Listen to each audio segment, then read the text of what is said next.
Yeah. How about the Talking Heads cover of Take Me to the River? In standard tuning, I think that's standard pitch. So it's kind of, he doesn't play it like this, but the idea of it is your usual.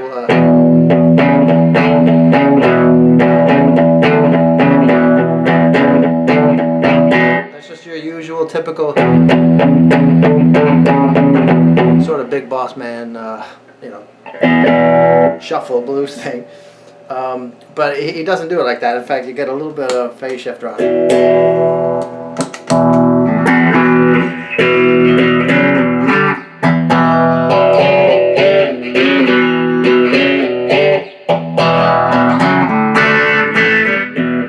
So, and when he comes in, and you can watch videos, there's some live ones from around 1980 when it was new. Or at least their version was new.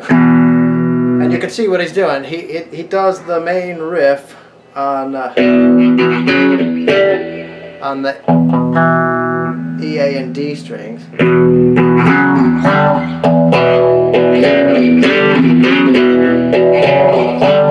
So sort of 2,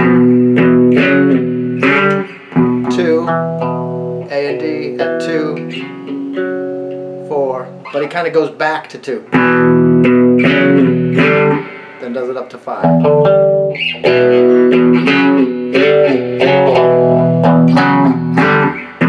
But not so it sounds like. You don't hear too much of the sliding, so that takes a little finessing.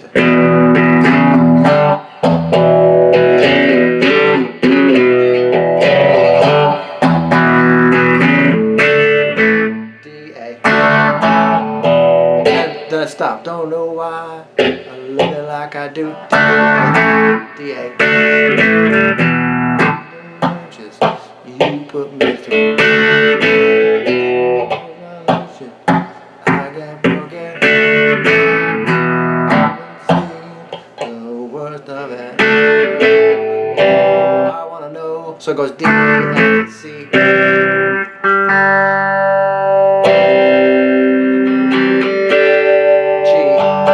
And you have the B and the E, both at 3.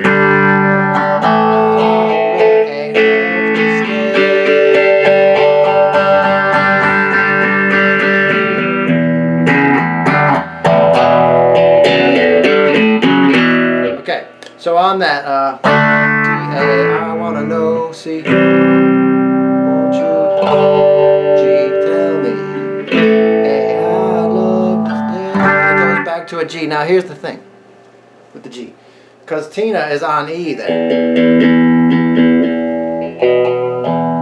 So to me it actually sounds better if you go.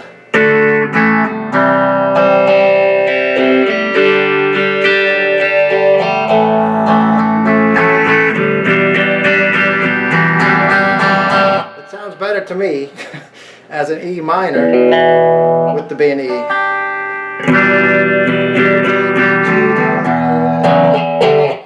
Like that, but he does it as a full-blown G, and you can see him play it. Watch videos of it. So for that one, I'd probably do it. G,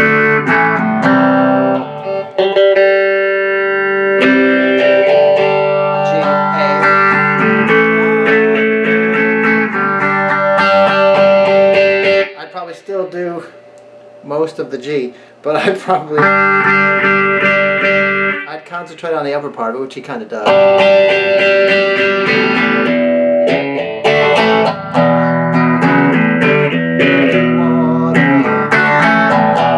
Once you get to the chorus,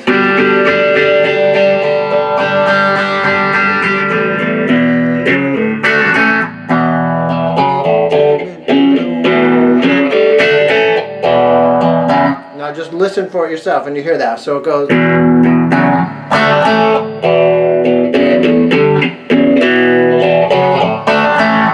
Now this,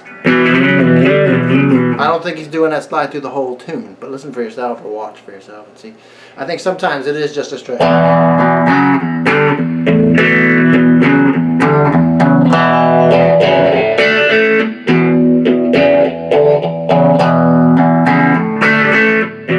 That's D, A. Now if you have trouble doing that,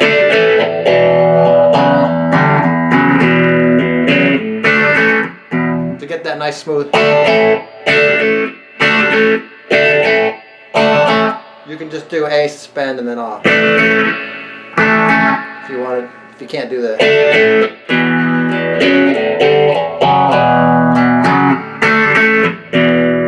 So D, A, back to the riff.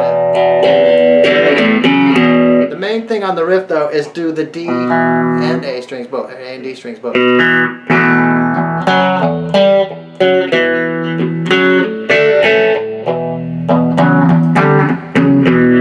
The only thing that I think that's different is there's a part when it goes love me, squeeze me, that whatever that part is. C sharp minor, A,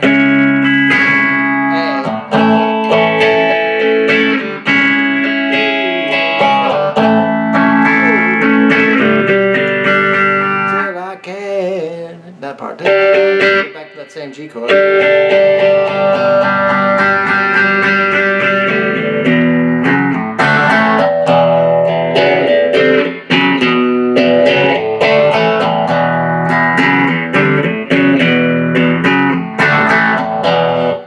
Be careful and don't do what I just did. When you're doing this thing, when you're on the E, A, and D string, don't get the G in there because it sounds kind of funny. You don't want the G string in there, so don't get too enthusiastic. It's very laid back. Now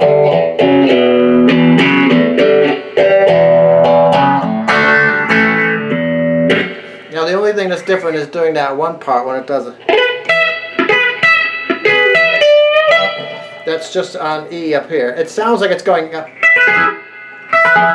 The keyboard is doing that. It is going from up to down, but the guitar is going down up. It's muted more than that.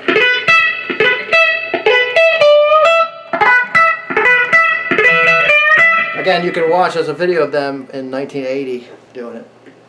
I forget what it's called, but you'll find it. Just look for their version of it. And you can see what he's doing. It's an E up here. Take your F and bring your F all the way up to the 12th fret at E, so it's an E. And he just does those three strings, G, D, G, B. Yeah, it's like that.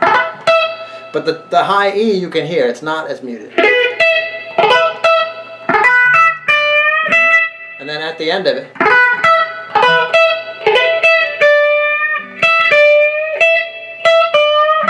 so you do the high E, bend the B at 15 up to that note.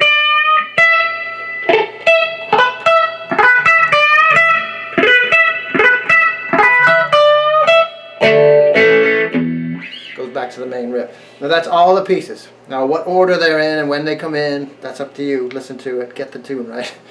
But play along with it. But you'll have all the pieces, the main riff.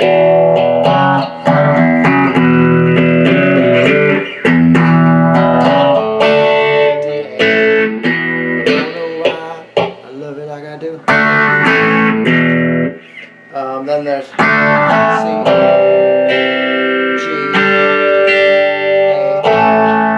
G.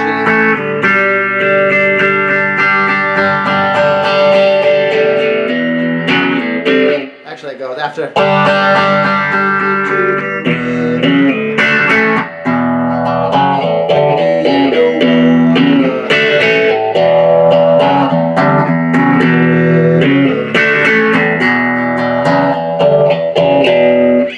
Then the only other part is a C sharp minor to A. C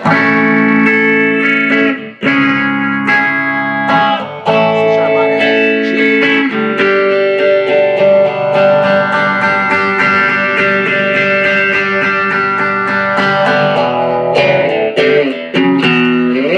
I think that's the whole tune, and then this little thing, which is only comes in that one part where they do the sort of instrumental.